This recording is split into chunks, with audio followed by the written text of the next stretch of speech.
పశ్చిమ బెంగాల్లో అధికారుల నిర్బంధం తీవ్ర దుమారం రేపుతోంది. ఈ వ్యవహారంపై సుప్రీంకోర్టు ఆగ్రహంతో కేంద్ర ఎన్నికల సంఘం ఎన్ఐఏ దర్యాప్తునకు సిఫార్సు చేసింది.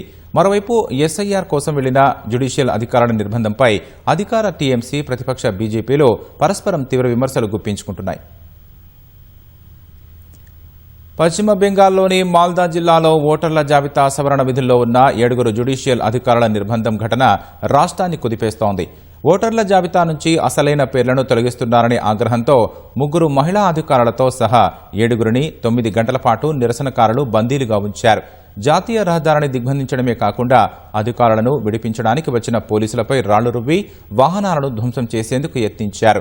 ఈ ఘటనపై తీవ్రంగా స్పందించిన సుప్రీంకోర్టు బెంగాల్ అత్యంత పోలరైజ్ అయిన రాష్ట్రంగా అభివర్ణించింది. అక్కడ మూకస్వామ్యం రాజమేలుతోందని మండిపడింది. ఈ ఘటనపై సీబీఐ లేక ఎన్ఐఏతో విచారణ జరపాలని ఆదేశించింది. అదనపు కేంద్ర బలగాలను మోహరించాలని ఈసీకి సూచించింది.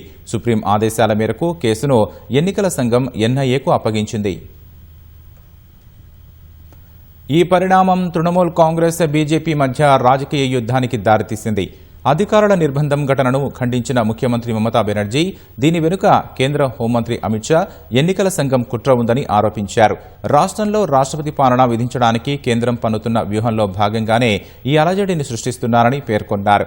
ఎన్నికల ప్రక్రియ మొదలయ్యాక తన అధికారాలు తగ్గిపోయాయని, అందుకే యంత్రాంగంపై పట్టు కోల్పోయారని మమతా వివరించారు. బోగస్ ఓటర్లలో తొలగిస్తుండటంతో భయం పట్టుకున్న టీఎంసీ ఉద్దేశపూర్వకంగానే ఈ అరాచకానికి పాల్పడిందని బీజేపీ విమర్శించింది. అసెంబ్లీ ఎన్నికలకు మరో 3 వారాల సమయం మాత్రమే ఉండడంతో మాల్దాతో పాటు జల్పాయిగిరి, కూచ్ బెహర్, పూర్వ బర్ధమాన్ వంటి జిల్లాల్లో కూడా నిరసనలు మిన్నంటాయి.